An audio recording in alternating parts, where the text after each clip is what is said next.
Olá, seja bem-vindo a mais um episódio do Somos Mais Que Um, chegando no episódio 100.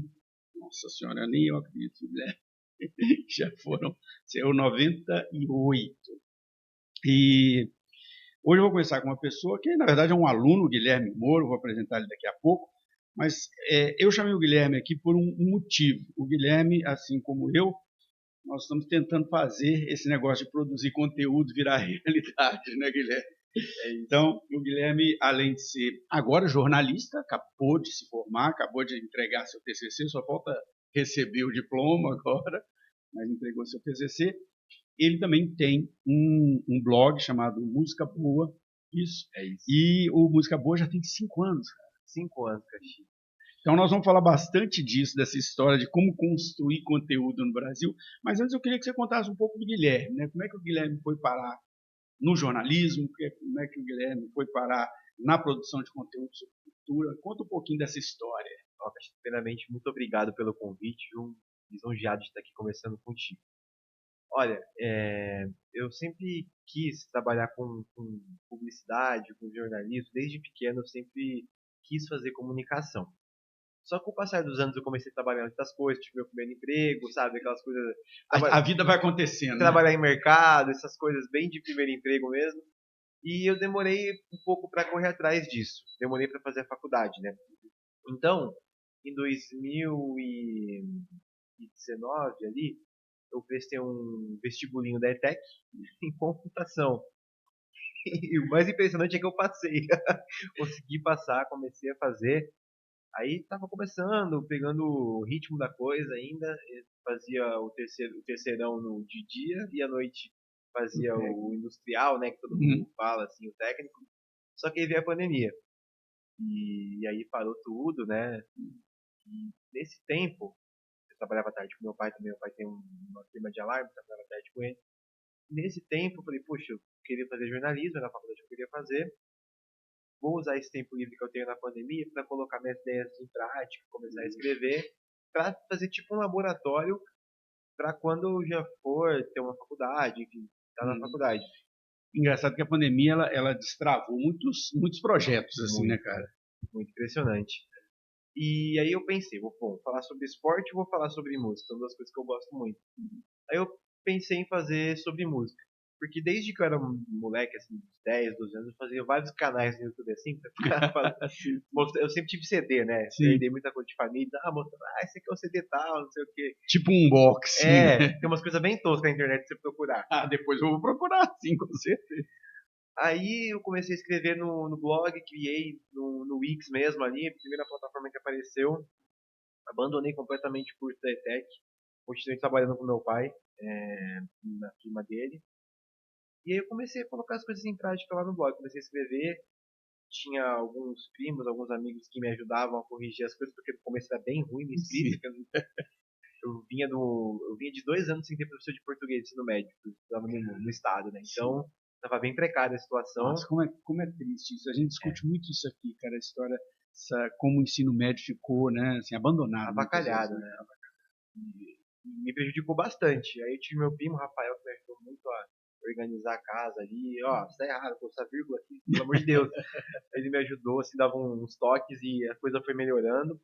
E o que aconteceu no blog foi que desde o começo eu consegui falar com gente muito legal. Então, eu curtia várias bandas, assim, de nicho. Por exemplo, uma delas é a banda Pedro Letícia, não sei se você conhece. Sim, conheço demais, do Fábio Cambota. O primeiro entrevistado, no primeiro mês de blog, foi o baterista Pedro Letícia. Eu mandava mensagem pra todo mundo no Instagram. Tem um blog, tal. Então, todo mundo na pandemia, todo mundo tinha tempo.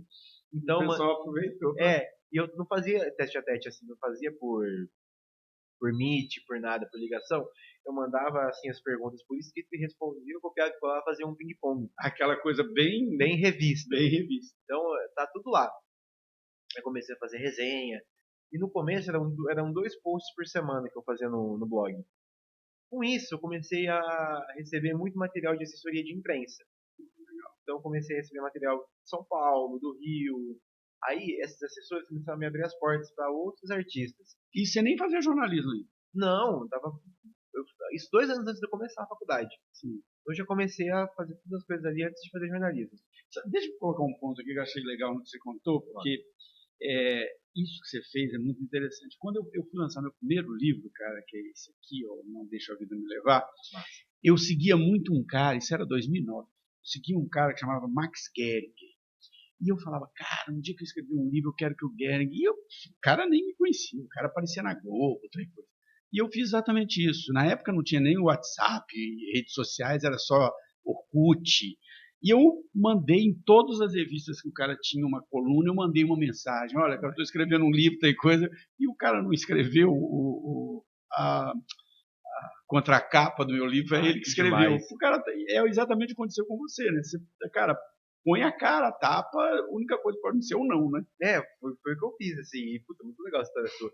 E eu fui conseguindo vários contatos, assim. Mas eu lembro um dia que foi muito legal, foi o dia que eu recebi um e-mail da Universal Music. Pô, desde pequeno eu era um fã de vários artistas, né? Sempre ficava olhando na contracapa do CD ali, Universal. E tinha uma aura. Aí, puta, chegou o e-mail da imprensa da Universal Music. Puta, foi muito legal. Esse dia que eu comecei a sempre fazer as coletivas de imprensa deles. Todo mês tinha uma coletiva com um grande artista. Então nessa eu falei com o Fagner, falei com muita gente legal. Mas aí tudo no online. Tudo online. E, bom... Porque ainda estava meio que no momento da pandemia. Estava, e depois da pandemia eles continuaram ainda. Hoje não, hoje a Universal meio que entrou, assim. O braço de imprensa deles ainda existe, mas é muito mais voltado a charts, rede social. Então, a comunicação mudou demais, né, cara, nos últimos anos. Tanto que faz 2 anos que meio que não tem uma coletiva oficial da Universal. Mas essa época foi muito legal, deu pra aproveitar bastante. Basicamente isso, assim. Sim. Depois e aí, aí o jornalismo surgiu por isso. Você falou, pô, já tô nesse meio, vou fazer o jornalismo. Foi, mas eu já queria, sabe? Então foi meio que pra aprender a fazer a coisa. Aí eu trabalhava numa escola de curso de Araraquara, que, sabe, prepara curso, você conhece? Sim. Dava aulinha de Word, Excel, que eu conhecia bastante, tinha feito curso anteriormente. Eu gostava de trabalhar lá, era legal, tinha um contato com os alunos, né, digamos assim, era bem massa. Só que aí eu queria fazer a faculdade, tentei o Nesp, a FUVEST não consegui, para fazer em Bauru jornalismo. Porque você é Sou de Araraquara. De Araraquara. Fica a 100 km. É assim, metade do caminho aqui de Bauru para cá, né? É metade do caminho, quase. E eu queria fazer isso, só que eu percebi que Araraquara também não tem mais curso de jornalismo. Tinha um forte lá que era da Uniara, em São Carlos também não tinha mais, só sobrou aqui em Ribeirão. É um curso que infelizmente vem morrendo. Vem morrendo. Pode até falar sobre isso. Podendo? Não quero falar sobre isso depois, eu quero falar sobre isso. Aí eu tive essa ideia de vir para Ribeirão, prestar o vestibulinho aqui, vim com um amigo meu aqui, ele me trouxe, ele é Uber, né? Me trouxe, depois a gente veio dar uma volta, e eu fiz o vestibulinho e voltamos embora. Consegui um descontinho na Barão, e eu vim. Só que eu já estava bem estabilizadinho, sabe, na Araraquara. Eu morava com a minha avó, só que eu tinha comprado um carro já, consegui fazer minhas contas. Trabalhando ainda com o negócio de dar aula lá na Prepara, nesse formato. Aí eu falei para minha chefe, disse que eu queria fazer a faculdade lá, e primeiro eu joguei o negócio de tentar conciliar, mas estava claro que não ia dar certo de conciliar. E ela falou, não, vai lá, tenta fazer suas coisas, não tem problema. Aí ela falou, né, minha gerente, né, falou com o dono da escola, eles me mandaram embora para eu poder ter os direitos. Então, super grato a Isa Vanise e todo o pessoal lá da Prepara, eles me ajudaram muito. E eles ainda me indicaram para a unidade da Prepara aqui de Ribeirão. Então eu já vim empregado. E isso foi ótimo. Eu cheguei aqui já empregado, comecei a morar numa moradia estudantil, o nome que tinha no lugar, que era um pensionato mesmo. Dividia quarto com um cara que fazia direito na USP, era bem do ladinho da USP. E comecei a trabalhar lá em janeiro de 2022, na Prepara. E aí já começando também o curso. Já começando o curso. Só que eu fiquei um mês. Eu consegui uma vaga na área já, em outra empresa como redator. Para quem nem escrevia direito, já virar redator, você viu? Foi rápido as coisas. Foi bem rápido. E nesse intervalo, essa empresa, na verdade, era um braço de uma outra empresa, que chamava Join Ads, que existe hoje, é uma empresa renomada no mercado de mídia programática. E eles tinham um braço para criar campanhas, enfim, mexer com site. Eu era redator dessa empresa. Só que acabou tendo um conflito entre os sócios, e assim, a empresa acabou em um mês. Eu falei, o que vai acontecer com a minha vida? desempregado, só que eles me chamaram pra Joint por essa felicidade. E aí fui andando depois. Fiquei um ano na Joint, depois fui pro Centro Médico trabalhar como assessor de imprensa, depois fui pra versão BR e depois DPTV. Agora, me diz uma coisa que agora me chamou a atenção. Essa semana, até comentei com você agora, que eu vi que você postou seu TCC, né, que é o seu trabalho de conclusão de curso lá do jornalismo, que você acabou o curso agora. E aí você não fala de música no TCC? Você fala de... Me explica isso. Por que você foi por esse outro caminho e não foi falar da música? É porque, assim, a ideia era fazer um TCC de música. Eu tinha pronta a ideia de fazer uma biografia de um guitarrista que chama Sérgio Serra. Ele tocou no Traje a Rigor, gravou um monte de disco com o Lobão. É um guitarrista daquela safra dos anos 80, que ele tocou no Barão também, na primeira fase do Barão. Aqueles músicos que, na verdade, não eram de uma banda, mas estavam, né, com ele todas. Fez todo o circuito, ele tocou com todo mundo, Legião, e em turnê mesmo. Só que aí, eu tava fazendo com o Iago já, né? A ideia foi minha, mas eu trouxe o Iago pra trabalhar comigo. Só que a gente via que o Serginho estava conseguindo dar continuidade, né? Demorar para responder, e assim, é um TCC, né? A gente não pode não ter a certeza. Nesse meio do caminho, a gente estava fazendo um documentário sobre a Ferroviária de Araraquara, que é o time que eu torço desde criança. E é muito legal porque a Ferroviária tem várias reviravoltas, assim, envolvendo política. Inclusive o presidente Lula, verbas que ele mandou para o estádio para ser construído no segundo governo dele. Então tem várias coisas assim que... A história dos times, na verdade, é meio que a história da cidade, quase, né, cara? E assim, eu fiz um recorte de 2003 até agora, porque a Ferroviária em 2003 ela acaba praticamente, estava na 4ª divisão, tudo precário, e a prefeitura pega o estádio para ela, paga as dívidas e cria uma empresa para gerir. Então, o modelo que a gente vê hoje em dia, mas o SAF hoje. em 2003 existia com a Ferroviária, foi um dos primeiros assim, no Brasil, e a gente recontou toda essa história, porque não existia um livro, não existia um formato. A gente criou um documentário primeiro, sobrou muita coisa, a gente foi atrás dos outros personagens e fizemos um livro. Então, o TCC então não é o documentário, é o livro. É o livro. Deu mais de 200 páginas, tem um material extremamente extenso. Deve ter muita foto, muita coisa. Muito. Tá bem legal. E a ideia é lançar também, depois da banca, né? Porque é um material inédito, assim, pra cidade. Sim, legal. Agora me conta uma coisa, cara. Agora vamos voltar aí um pouquinho nessa história do blog, do Música Boa. A gente estava conversando, né? Você com o meu aluno lá, a gente batendo papo e eu estava dando a disciplina de empreendedorismo para você. Você falou: eu já tenho o meu negócio, né? Tenho o blog que posso falar sobre ele, né? E a gente até foi por esse caminho, até para facilitar, porque eu sei que vocês estavam muito focados na história do TCC, tinha que facilitar um pouco para vocês. Hoje você já tem um blog há quase 5 anos, é isso? Já completou 5 anos. E aí, como é que isso, o blog se transforma num negócio? Ele se paga? De onde vem o dinheiro? Não tem? É investimento? Por que eu te faço essa pergunta, né, cara? O meu vai completar 1 ano agora, né, meu podcast. Mas eu tenho um amigo que tem um podcast parecido com esse, um formato um pouco diferente, mas há 5 anos. E, cara, ele fala, a gente não ganha dinheiro com isso, é mais pelo amor. Mas eu vejo que você está sempre em show, você está sempre, né, nos eventos, você participa, né, como imprensa em muitas coisas. Conta aí como é que é essa história de construir. Você começou a contar a história, que muita gente começou a te mandar. E aí, como é que é a sequência desse crescimento? Eu sempre, quando eu comecei a enxergar o blog como uma prospecção de negócio, eu entrei na faculdade. E aí ficava meio difícil casar as duas coisas, porque eu trabalhava de dia e à noite estava na faculdade. Assim, em 4 anos de curso, eu sempre dormi 1 da manhã, meia, sempre. E eu nunca consegui estudar fora da faculdade, sempre fazia as coisas do blog. Eu sempre disse que eu É uma trabalheira, né, cara? Trabalheira demais. Nossa. E então, hoje o blog não se paga. Assim, eu invisto muito nas viagens que eu faço, sabe? Eu sempre escolho uma data específica. Direto pinga convite em São Paulo, numa quarta-feira, 7 da noite. Como eu vou para São Paulo? Agora talvez formado já fique mais fácil. Talvez fique mais fácil, mas pro trabalho fica mais difícil. Então o blog ele não se paga, só que assim, a abertura que eu tenho, as oportunidades que eu tenho, meio que não tem preço, assim, sabe? Eu fui descobrir o Paul McCartney 2 vezes, sabe? Então, é um negócio que não tem cabimento. Então... Não tem dinheiro que paga, não. Né? Então, agora acabando a faculdade, tendo um tempo a mais, pelo menos à noite, para poder analisar as coisas com calma, A ideia é que ano que vem eu comece a profissionalizar de fato, criar oportunidades de monetização, talvez uma newsletter, que eu penso, e criar conteúdo na rede social, porque eu sempre foquei muito nas artes, eu sempre fiz vídeo, mas as artes acabam ficando algo mais fácil, conteúdo mais fácil. Mas o que viraliza é vídeo. Então, talvez ano que vem. E aí é um ponto, cara, você falou uma coisa que é como eu sempre pensei aqui o meu podcast também. Todas as pessoas me perguntam isso, eu falo, cara, eu nunca pensei o podcast para ser uma fonte de renda. Eu sempre pensei ele para ser um instrumento para duas coisas, né?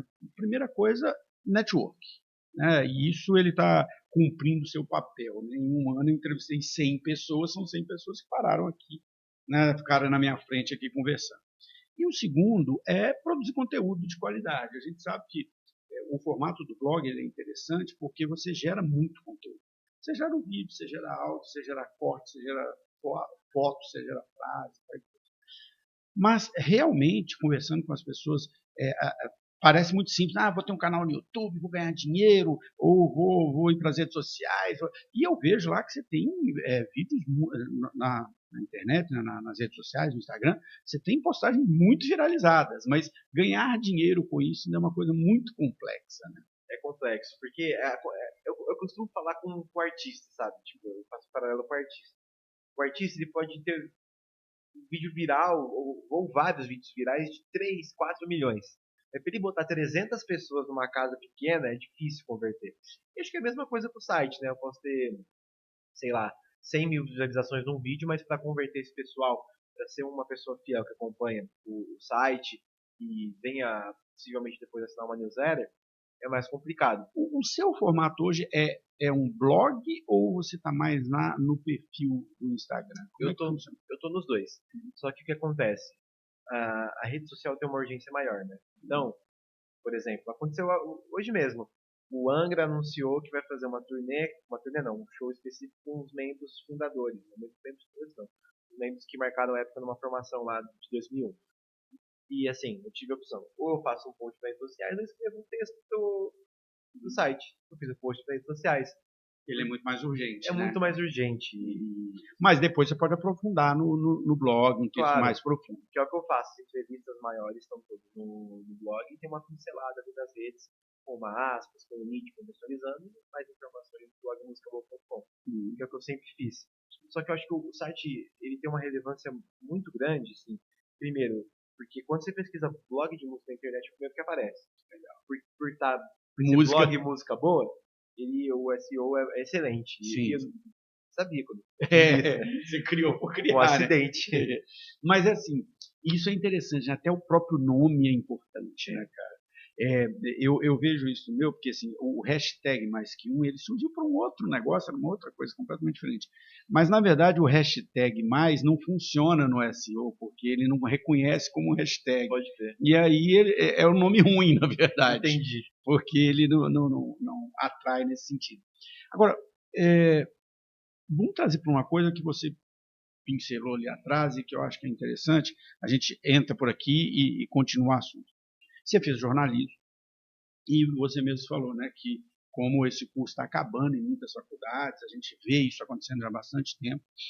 E hoje, né, assim, desde a desregulamentação da profissão, alguns anos atrás, todo mundo virou jornalista, né? Todo mundo tem blog, todo mundo tem site, todo mundo faz texto, todo mundo faz vídeo, todo mundo grava, e parece que tudo é muito fácil de fazer. Só que o jornalismo, e eu estou tendo uma grande experiência com o jornalismo, porque era um curso que eu sempre via de longe, né? Agora, de um ano para cá, eu estou lecionando nele e tenho gostado bastante, achado bastante interessante. Ele te dá toda uma base completamente diferente para você escrever um texto, para você buscar uma informação, para você pegar uma notícia como essa e entender se aquilo é uma notícia mesmo, se é uma fake news. Mas hoje existe uma concorrência meio desleal, né? Você está fazendo de um lado um negócio extremamente de qualidade, com a preocupação, outra coisa, e do outro lado, às vezes, uma coisa sem qualidade nenhuma viraliza, né? Primeiro, eu acho que isso vem muito por conta das redes, né? Assim, o que é cabuloso viraliza, né? Assim, Impressionante, né, cara? então, assim, eu vejo muito isso em sites que fazem cobertura hard news, né? Aquela cobertura de factual, Até TV faz isso, né? Tem umas TVs que fazem isso que são... Sim, o balanço geral todo dia aí na Record faz sei lá quantos anos. E, então, o que eu vejo? Se o texto está errado, se tem um erro de português, ou se Não está bem o escrito. vídeo não tem um corte muito legal, tudo não importa. O que importa é a imagem ali chocante. Isso falando sobre um âmbito mais geral, né? Agora, falando sobre exercer a profissão em específico, eu acho que é uma perda muito grande a gente ter uma onda dessa, de não ter tantas faculdades de jornalismo. Por quê? Primeiro, por causa desde quando não é mais obrigatório ter o diploma para ter a profissão, você perde o fundamento teórico, que é isso que você falou, todo esse chão, né? E isso, para mim, acarreta muito na onda de fake news que a gente está no Brasil há pelo menos 5 anos. Eu acho que as fake news elas têm um reflexo direto disso, né? Porque o jornalista ele aprende que uma notícia só é notícia quando você busca várias fontes, quando você cruza essas fontes. E o que a gente vê hoje, o cara ouve alguma coisa e falou, meu tio, irmão, primo, sobrinho falou, então é verdade. Tá complicado. E eu aprendi muito isso na IPTV, sabe? Porque lá chega muita denúncia. Então, por exemplo, chegou denúncia que no bairro dela tal coisa aconteceu. Aí você liga, mas quem falou? Ah, não, mas foi não sei quem, não sei quem, não sei quem. Descarta. Peraí, né? Não é nada disso. E eu acho que é uma experiência também que eu tive que muitas pessoas não vão ter, né? A redação de um jornal é assim, é onde acontece tudo mesmo, sabe? Eu trouxe muita coisa pro site depois do Música Boa que eu aprendi lá. E tá acabando, né? A redação de jornal tá acabando. É uma coisa. Olha que interessante, cara. Eu já entrevistei alguns jornalistas aqui, tá? Tanto alunos, né? Você, as meninas, a Carol, a Bia, mas já entrevistei professores de jornalismo de outras instituições. Eu entrevistei o John, que não é de jornalismo, mas está lá no curso. Entrevistei a Nayara, que é da Faculdade Metropolitana, que é coordenadora do curso de jornalismo. E entrevistei alguns jornalistas que tiveram que fazer outro caminho. Então, assim, até quando, não sei se você vai se lembrar, quando a gente começou a disciplina, eu falei, olha, todos os jornalistas que eu conheço, eles estão tendo que buscar alguma forma de empreender. Né? Então, eu já recebi aqui a Jéssica Romero, que hoje ela produz conteúdo para o LinkedIn, mas é uma jornalista, mas ela falou, eu vou ter que pegar um cliente aqui e falar, você quer ter uma representatividade no LinkedIn? Deixa eu te escrever para você. Ontem eu recebi aqui a Roberta Giraldelli, que é uma jornalista também e que hoje trabalha com comunicação interna nas empresas, uma consultoria de comunicação interna, endomarketing, mais comunicação interna. Então a gente vê que o jornalista de verdade, que foi lá, que se formou, que buscou outra coisa, ele está tendo que buscar outros caminhos. E, às vezes, nos espaços que deveriam ser do jornalismo, está o fake news, né? Reinando. É o que você falou. É o que chama atenção. Né? Não tem jeito. E acho que isso que você falou é o que acontece mesmo. Assim. O cara que só sabe, por exemplo, escrever um texto ou fazer tal coisa, ele não consegue se virar na produção. Ele acaba tendo que procurar outras coisas até mesmo fora. Porque você tem que saber fazer um pouco de tudo. Sabe? Não existe só, você só edita. Não, você só faz o texto. Isso antigamente poderia ser verdade, hoje não dá mais. Não, há pelo menos 15 anos acho que não existe mais isso. Então, eu busco muito isso, sabe? Então, eu faço freelance de não sei o que, faço texto pra não sei onde. Que é um aprendizado. E o blog me deu isso, sabe? Como eu sou sozinho, eu sei fazer tudo, sabe? A gente tava brincando aqui, né? Eu aqui no podcast, eu sou o técnico de som, técnico de luz, eu gravo, agora não mais, mas antes eu editava, porque você tem que aprender tudo. Acredito que no blog você deve fazer a mesma coisa. Que nem eu. Durante muito tempo tive um podcast no blog, mas era só para Spotify mesmo. Podcast gravado, editado. E então eu aprendi a captar, aprendi a editar áudio, aprendi a tratar áudio, aprendi a combinar o mesmo som, aprendi qual o microfone serve. Aí na rede social aprendi a mexer com o algoritmo, aprendi a mexer no tráfego pago, aprendi a gravar, precisando aprender tudo isso. editar a iluminação. Então é uma escola mesmo. O blog é minha escola e é meu xodó, assim.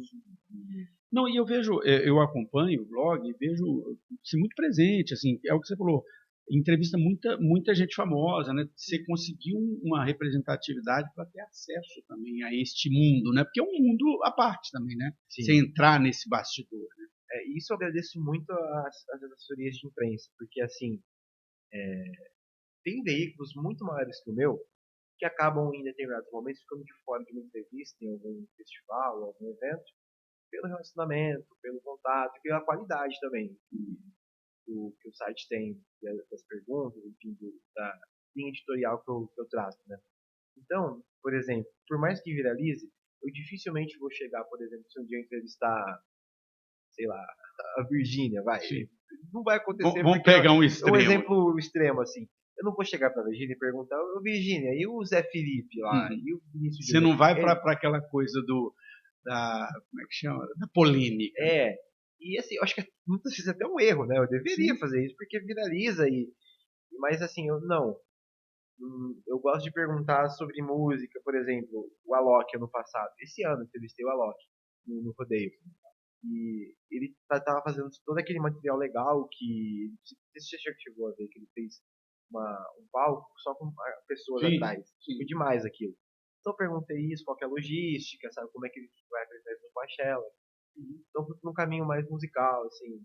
Essa é uma preocupação que eu tenho aqui, cara, e eu vejo que isso que você falou é uma coisa que às vezes fica chamando a gente, né? Eu sei que, fazendo 100 entrevistas, que eu nunca abordei um tema polêmico, assim, vamos falar de política, vamos falar disso. E mesmo quando às vezes é um tema um pouco polêmico, alguma opinião que a pessoa tem, eu tento sempre tratar ela assim de uma forma muito tranquila para não deixar aquilo, né? E aí olha que coincidência, essa semana eu estava conversando, não sei se você conhece, tem a Fernanda, que trabalha lá na sala dos professores. O marido dela tem um site, um canal no YouTube de game há 12 anos. 12 anos. E aí ela estava me falando, olha, depois de 12 anos, pela primeira vez eles conseguiram monetizar no YouTube. E sabe por quê? Porque teve uma polêmica. Ele postou um vídeo sobre um game específico, um outro cara respondeu, deu uma polêmica, o canal deu um estouro, primeira vez que... E aí a gente fica assim, pô, será que é só... Quer dizer, o cara faz 12 anos de material de boa qualidade, mas precisa de uma polêmica para o negócio estourar. Ó, vou te dar o exemplo que aconteceu comigo. Eu não fui buscar a polêmica, mas ela acabou caindo no meu colo. Porque assim, eu entrevistei o Nazi do Ira tem uns 3 anos. E o Ira é minha banda de cabeceira, uma das bandas favoritas. E aí tem uma treta muito forte do Edgar, do André. Escandou. Escandou, mas a treta forte, porque depois eles voltaram, né, o Nazi e o Edgar. Só que ficou uma briga com o Nazi e o André Jung. E eu li a biografia do Nazi e assim, ficou muito claro ali que o enfrentamento que eles tinham era algo que não era irreconciliável. Perguntei, Nazi, assim, nessa ruptura com o André, o que tornou tão irreconciliável assim, que ficou muito claro no seu livro, desse caminho? O Nazi deu uma resposta assim inacreditável. Ele se abriu. O André não serve para engraxar o pé do novo baterista do Ira. Se não fosse eu, o André tinha acabado, ele tava na sarjeta. Eu tirei ele da sarjeta. Sabe? O cara se soltou. E o que é o André Jung depois do Ira? Depois de mim? Nada. Acabou. E ele deu isso. Aí. E tava na entrevista. E tava na entrevista. Aí eu fiz os cortes da entrevista, que foi em áudio, fiz 3 cortes. Esse corte deu mais de 80 mil visualizações no YouTube. É lógico, é só isso. E assim, caiu no meu colo, sabe? E muita gente debulhando também nos comentários. Porque aí o pessoal começa a comentar, e um comenta de um lado, outro comenta do outro, o negócio vira uma zona. Vira. E, bom, o Ira sempre rende muito com essas coisas, né? Mas não é uma coisa que eu busco, mas acabou acontecendo. Você sabe que eu tive uma experiência com o Nazi, que acho que é a coisa mais louca que eu já vi acontecer. Eu morava em Campinas na época, e eu era gerente da Brahma. E ele foi fazer um show lá, Nazi só, não era Ira, com um bar, assim, conhecido, e a Brahma estava patrocinando. Então eu fui no evento, coisa. Cara, ele cantou 1 hora, meio assim, de mau humor, meio não estava afim. E aí em Campinas tinha um bar que chamava Delta Blues. Não sei se vocês falaram, um bar bem antigo em Campinas, chamava Delta Blues, que toca blues. E aí, cara, acabou o show, o Nazi foi lá para esse bar e ficou a noite toda cantando de graça, cantando blues. Ele é muito fã de blues. Cara, e foi a coisa mais louca da face da terra, assim, porque ele estava lá porque queria, entendeu? E o Ira também é uma banda que eu gosto, cara.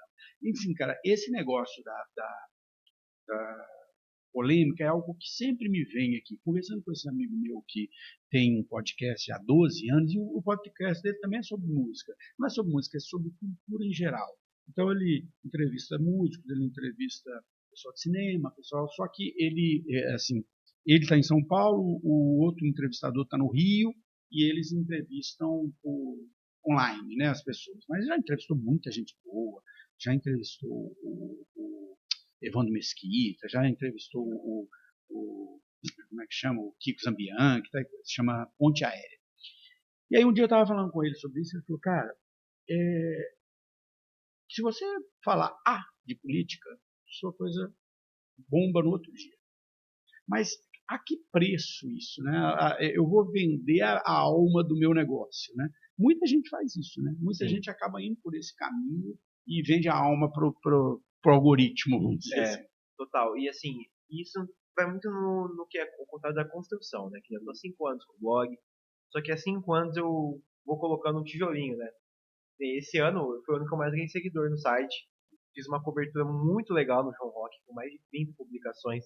E isso que você falou de vender alma, por exemplo, talvez se eu tivesse seguido um caminho há 2 anos atrás, eu estaria monetizando, estaria com mais seguidores, mas assim, eu não teria o espaço que eu tenho em alguns locais, né? Pô, quantas vezes eu cheguei em São Paulo, assim, e falar, né? Falar, tem um site, música boa. Pô, tu siga música boa, tá no interior, Ganha um nome, né, cara? o pessoal começa a reconhecer isso, isso é muito legal, assim, não tem preço. E até para possivelmente depois buscar outras oportunidades ali em São Paulo mesmo. Abre portas, né?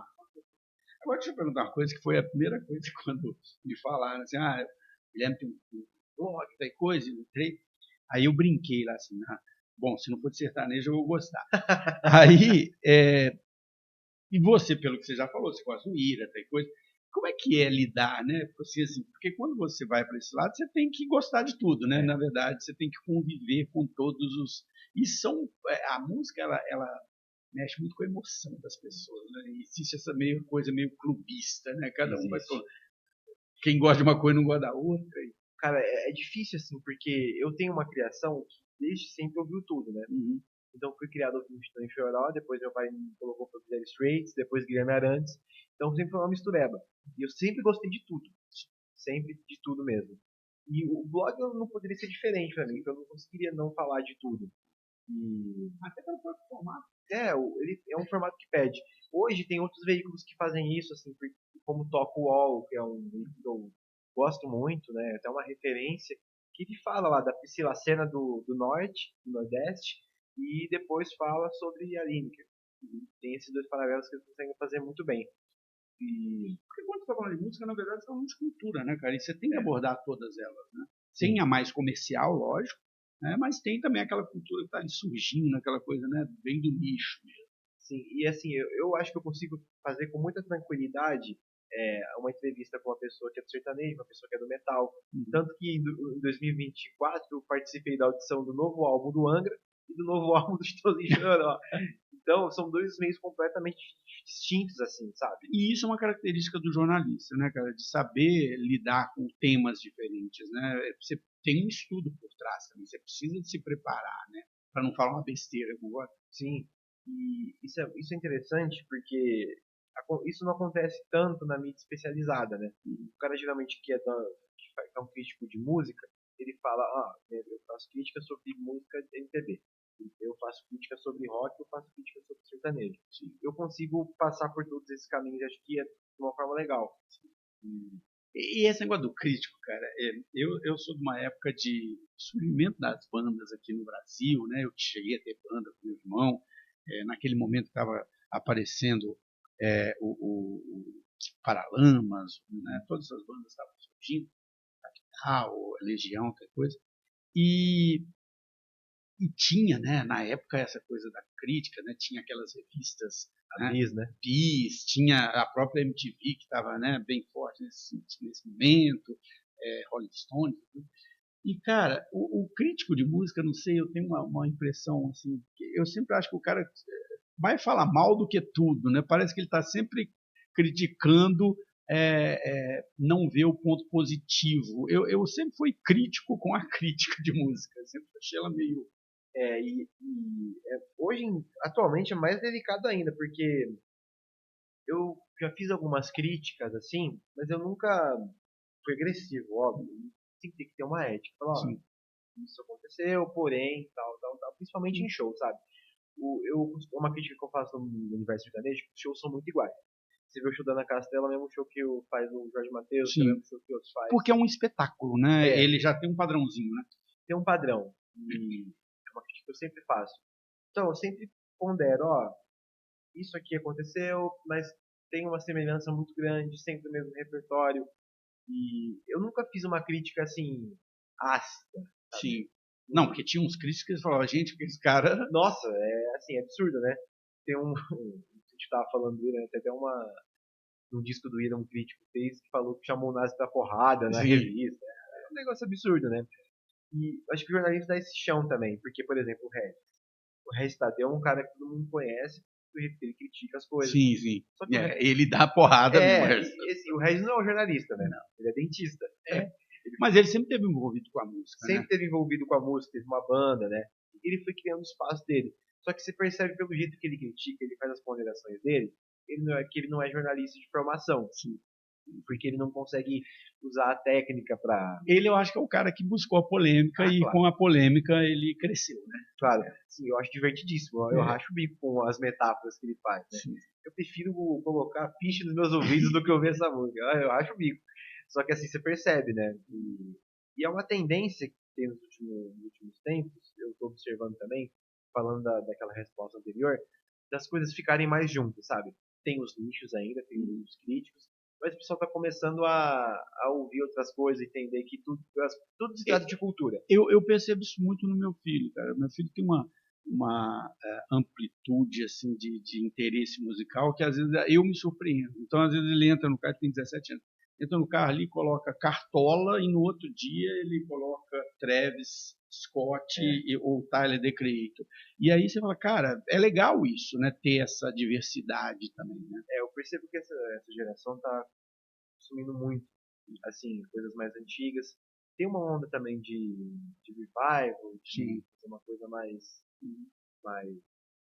de rememorar outros tempos mesmo, e acho que a música vem acompanhando isso.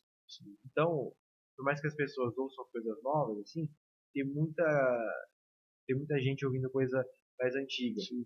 E também tem alguns artistas novos que estão trazendo essa sonoridade, Sim, né? sim. Você pega o Tyler, The Creator mesmo, é um cara que ele é muito fã, e ele tem uma sonoridade muito anos 70, muito Motown, assim, aquela coisa bem... Eles fazem muito sample também, né? Vai resgatando, não tem jeito. E isso permite que artistas como a Evinha, por exemplo, tenham um hit viralizado em 2025. Né? Pessoa lá de trás. E nunca teve um reconhecimento merecido a Evinha, né? Uma artista sensacional, mas que nunca teve um reconhecimento. Aí uma música dela acaba viralizando nas redes sociais. Deixa eu pegar um negócio que você falou sobre a sua primeira ideia do TCC, que era escrever sobre música. Cara, tem um canal, estou aqui tentando lembrar o nome dele, um canal do YouTube que eu sempre assisto os vídeos dele, que eu acho muito legal. Acho que é Júlio Hector.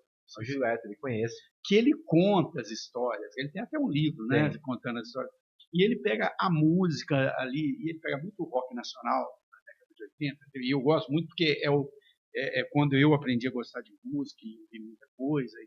E ele pega ali uma música e conta a história daquela música, o contexto. Cara, eu acho aquele canal fantástico e acho que é um negócio que falta um pouco, né, de esse tipo de conteúdo. De certa forma, o livro que você tinha pensado inicialmente, né, a pesquisa que você tinha pensado inicialmente era isso, né, era pegar ali um músico e dissecar esse cara. Total, e o Júlio é um cara que eu conversei esse ano com ele. Nossa, eu acho o canal dele fantástico. Ele é demais, assim, a gente trocou muita ideia, pude compartilhar várias coisas legais com ele. E eu acho que ele tem um storytelling muito interessante, sabe? De primeiro deixar...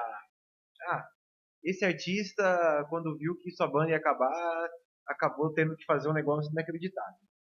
Sim. Te conto mais no vídeo. É uma forma de prender, né? Sim, é um gancho. É um gancho. E a história é muito bem contada porque ele se baseia nas biografias dos artistas. Então ele consegue dar detalhes assim que são muito legais. E o Júlio é jornalista. Você vê que assim, tem uma outra a forma de construir o texto é diferente, né? Porque é o que você falou. Muita gente, principalmente quando é um negócio já mais passado, você vai sempre pelas histórias, contaram isso, falaram que a legião acabou por causa disso. E aí ele fala, não, peraí, vou lá nas fontes, ó, tal pessoa escreveu tal livro, falou isso, a outra pessoa falou que não era bem isso, que era assim. E eu acho que esse formato é um formato, né, que enriquece muito a ficção. Enriquece. E traz os fatos, né, do que aconteceu. Até porque nessa época aí, que trata muito dos anos 80, né, então, são artistas que, em alguns momentos, eles se perderam muito de droga, assim. Então, ninguém sabe muito ao certo o que aconteceu. Então, tendo a biografia, que às vezes houve outras fontes, não só os artistas, acaba tendo um relato mais fiel ao que aconteceu. Outra coisa que eu gosto muito, cara, e até conversando lá com a Carol, a Bia, surgiu essa ideia, e elas até fizeram como trabalho da minha disciplina, até já gravaram, é o react de música. E eu acho que o react ele tem uma coisa muito interessante. Eu assisto muito canal de react. Tem aqueles que você vê que o cara está forçando ali uma reação, aquelas coisas de criando um personagem ali. Mas eu gosto muito daquele tipo de react, que é o que elas querem colocar no canal dela, que é tipo assim, cara, eu tenho um músico aqui que eu acho que você vai gostar, deixa eu te apresentar ele. E aí você contextualiza aquela música para aquela outra pessoa, às vezes a pessoa não conhece. E eu acho que isso é legal, porque esses canais, né, tem trazido uma cultura para a música que não tinha, né? A gente achava que a música era assim, só um produto, né? E eu acho que hoje se discute muito mais essa questão da cultura. E eu acho que é legal que você falou do React, que lembra muito uma época que eu não vivi, mas que meu pai me conta muito, que é não tinha como você ouvir ou conhecer uma música sem ser pelo rádio ou sem ser uma pessoa te apresentando. Sim. Né? Então, acho que o React lhe permite isso. Fala, ó, gravei essa fita aqui do rádio, então olha aqui, dá uma olhada. Então, empresta a fita, sabe? A pirataria boa, né? Sim. É uma pirataria inocente, digamos assim. E acho que o React tem muito disso, da pessoa mostrar, poxa, que legal isso aqui, né? E por que ele está dizendo isso? Qual é o contexto dessa música? O que aconteceu? Acho legal isso. Né? Interessante elas vão desenvolver um projeto mais ou menos nisso. Assim.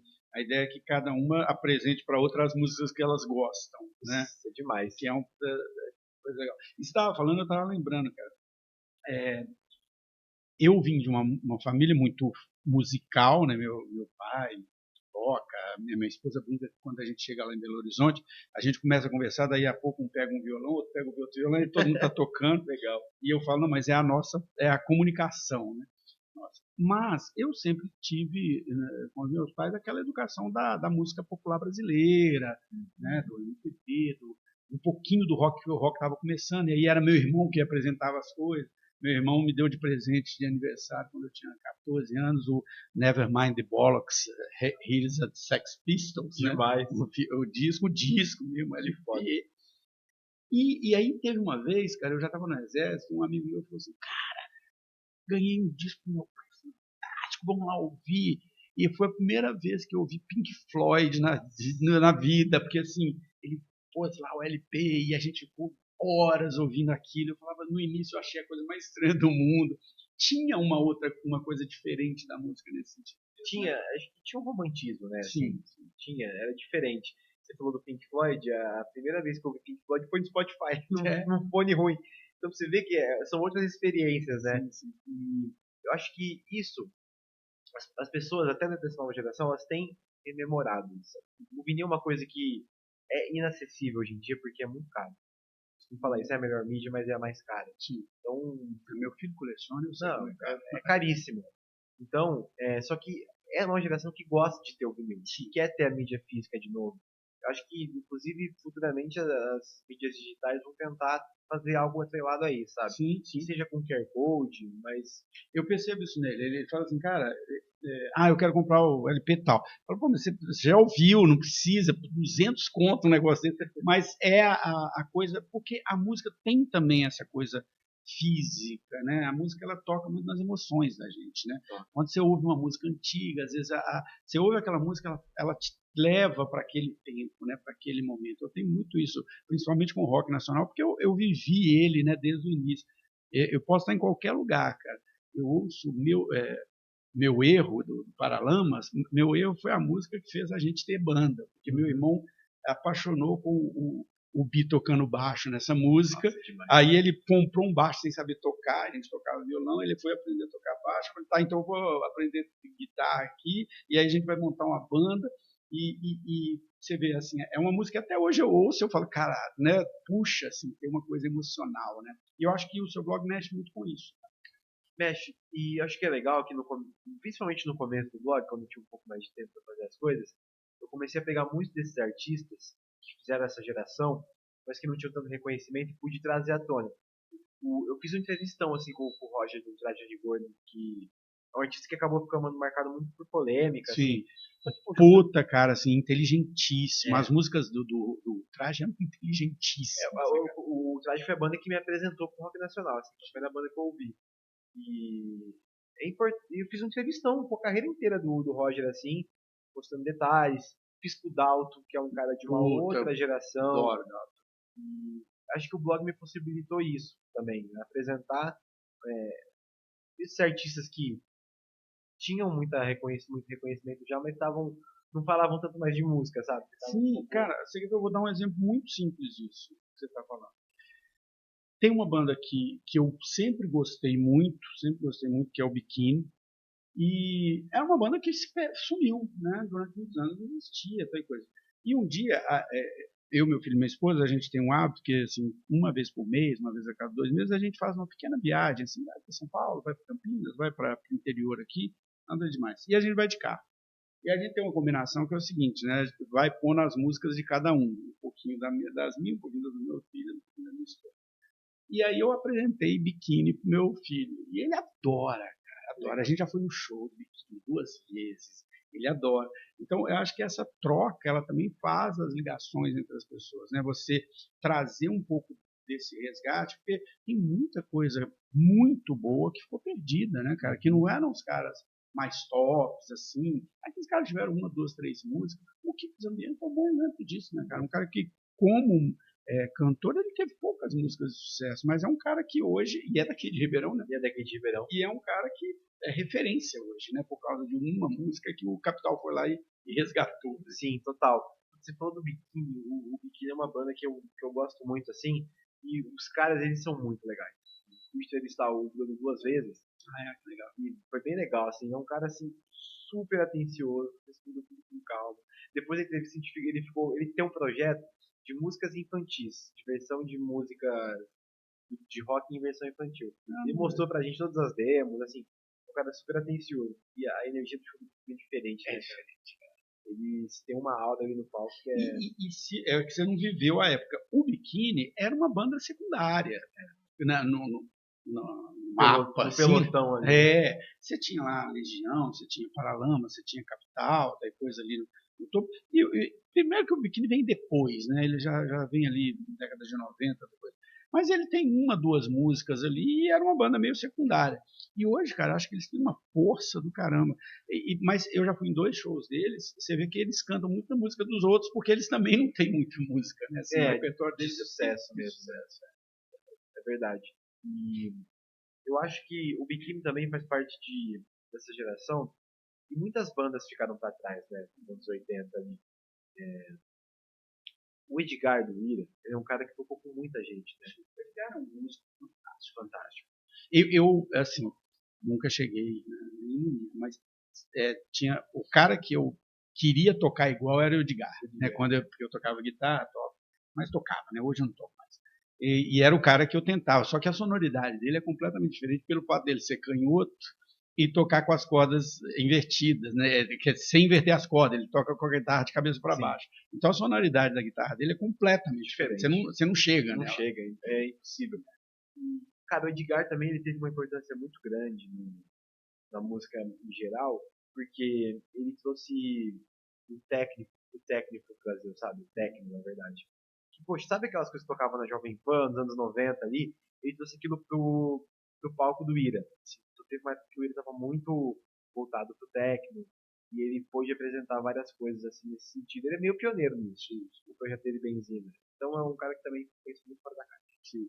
E eu acho que isso é legal, né, cara? Trazer também esse outro lado desses caras, né? Porque Tem muitos caras como esse.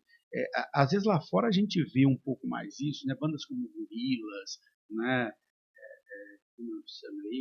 São bandas que eram bandas paralelas, né? Bandas que não era a banda principal do cara, mas que são bandas definidoras, porque às vezes, e isso é interessante observar, às vezes na banda que o cara fez sucesso, ele fica preso a um modelo, né? Ele tem que seguir aquilo ali porque é o que as bandas, o que o público espera deles, né? Mas do outro lado, quando ele vai para uma banda secundária ali que ele cria depois, ele pode ser muito mais criativo, né? Ele vai Ele fica meio livre, né? Assim, primeiro que hoje muito menos, mas antes tinha uma amarra muito grande com gravadora, né? Os caras falam, "Putz, isso não vai entrar nunca." Hoje não existe isso praticamente, né? As gravadoras elas existem, mas todos os artistas assim que hoje estão surgindo de uma nova geração, eles já não têm gravadora, né? Por exemplo, a própria Lineker, ela vem de um pouco mais independente, a Jadsa, a Julia Mess, nenhuma delas é da Warner, é da Universal, é da Sony. Isso eu acho que é uma grande coisa que as redes sociais trouxeram, né? O YouTube, principalmente, trouxe. Porque eu gosto sempre de dar esse exemplo, e não desmerecendo, os caras são bons demais. A gente tinha uma banda em Belo Horizonte, né, na década ali, transição da década de 80 para 90. E a gente foi participar de um festival no Cruzeiro, no Clube do Cruzeiro. E a banda eram eu, meu irmão e um baterista, né, nós três. E a gente fazia aquele power trio, né, Paralamas, Anitta e coisa, com músicas próprias. E aí a banda que ganhou esse festival se chamava Pouso Alto. Essa banda já chegou lá com teclado, com coisa de metais, com não sei o que, 2 guitarristas, não sei o que, cara, bom pra caramba. Essa banda, na verdade, é o Skank.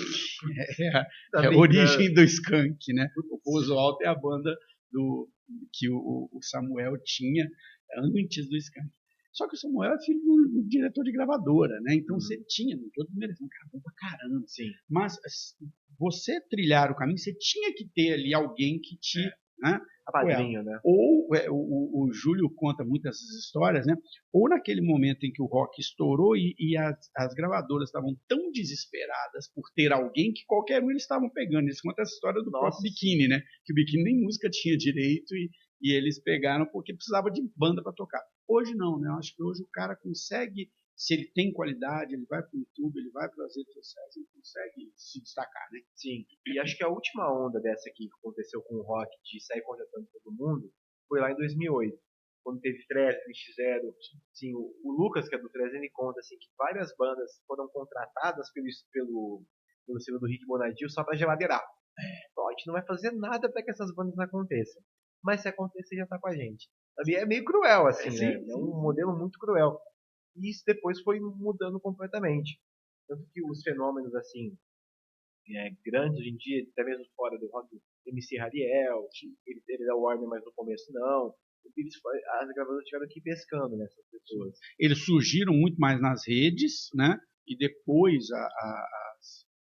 E aí, cara, você falou uma coisa, eu gosto muito do Hariel, que o Hariel escreve bem pra caramba, E neste contexto aí, também alguns canais, como o Condzilla, foram fundamentais, né? Porque o Condzilla ele saiu catando todo mundo. Um império, né? Um negócio gigante. Né?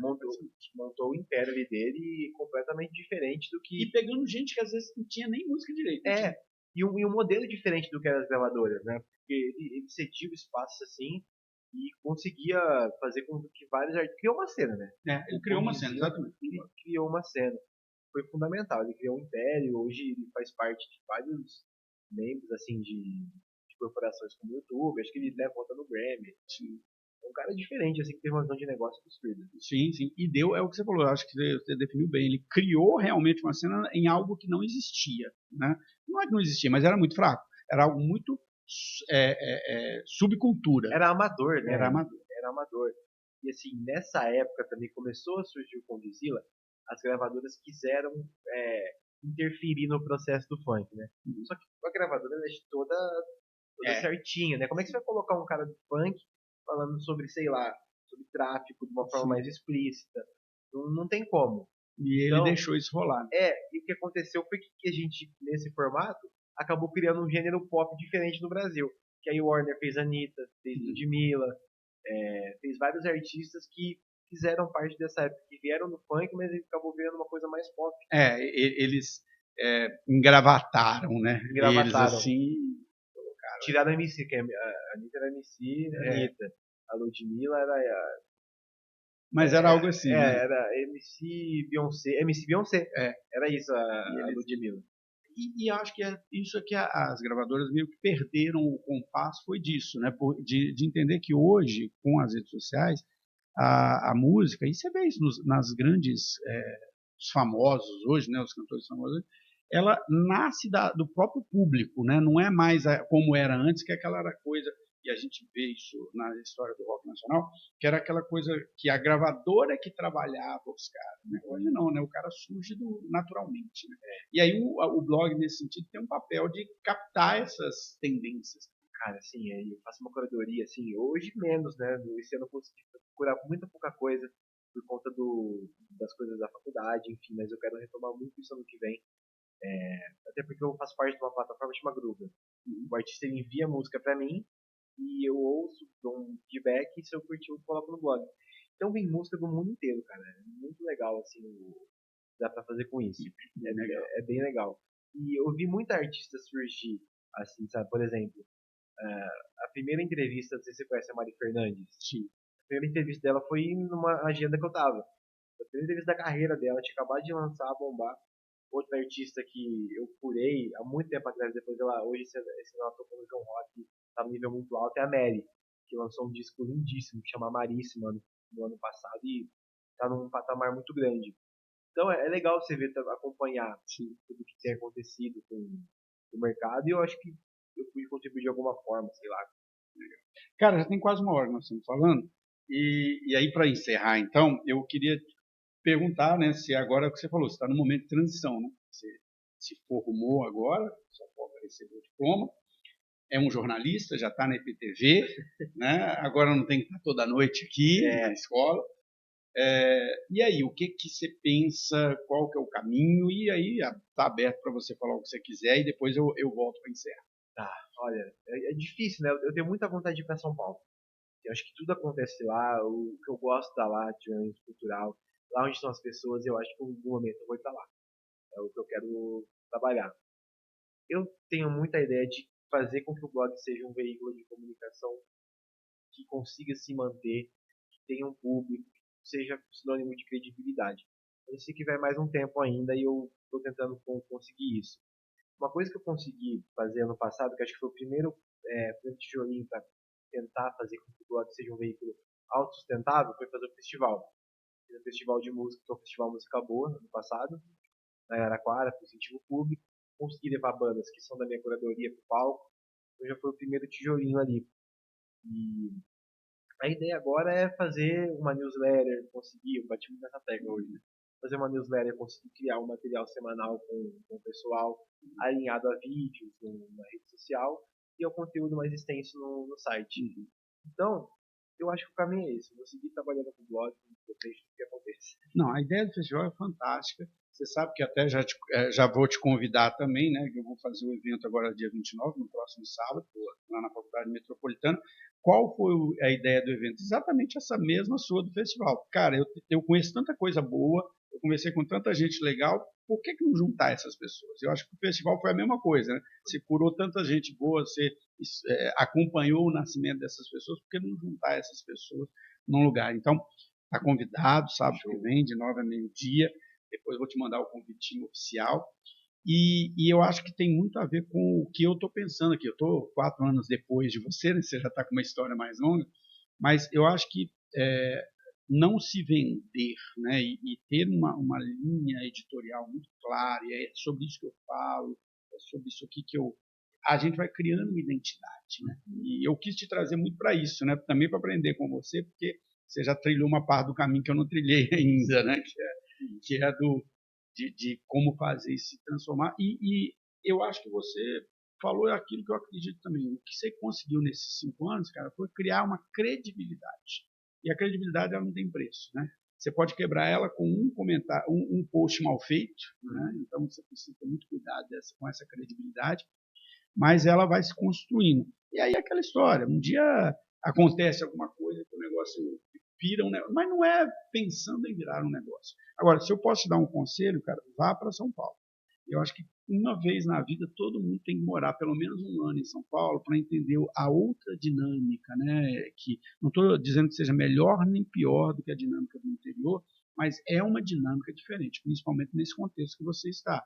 É um negócio que toda esquina você vai ver uma casa nova, com uma banda nova, com alguém que está tocando, com alguém querendo arrumar seu espaço. Então, dentro do contexto da cultura, você precisa ir para lá em algum momento mesmo, né? Precisa. E tudo acontece lá, né? Todos os lançamentos, todos os shows, e em algum momento eu vou, não vai ter jeito. Você sabe que é engraçado isso, voltando só para voltar nisso aí para não perder. Quando a gente fala do rock nacional, tal coisa, essa cena ela era muito no Rio, né? Porque tinha lá o Circo Voador, tal coisa que lançou muita banda, lançou muita coisa. E depois, né? Quando você pega bandas como Ira, como algumas que a gente citou aqui, já era uma cena de São Paulo que era bem diferente. A cena do Rio era uma cena mais daquele rock mais ensolarada, né? Ensolarado. E a de São Paulo era aquele rock pesado. Você tinha além do Ira, como é que ele se chamava? O Plebe Hood, que eu gostava pra caramba. Era uma outra cena, né? E aí você tinha Brasília com uma outra, uma vibe um pouco diferente. E além dessas mais famosas, em São Paulo teve uma cena assim mais underground, que eu gosto muito do pós-punk. Então tem Muzak, tem 365, tem quem mais, Braços Afinos, Akira S, As Garotas que Erraram.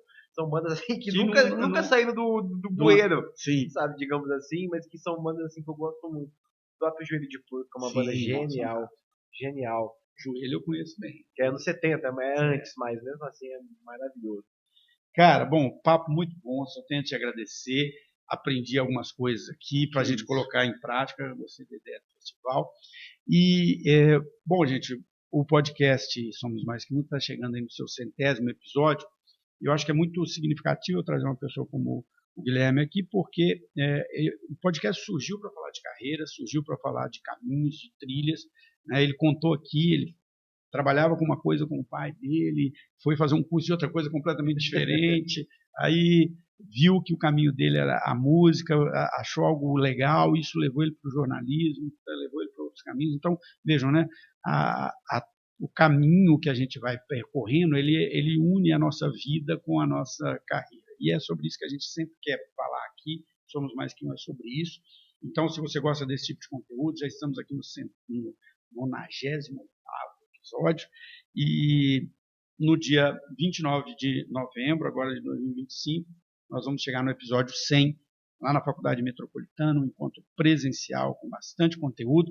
Se você estiver aqui em Ribeirão Preto, te espero lá e até o nosso próximo bate-papo.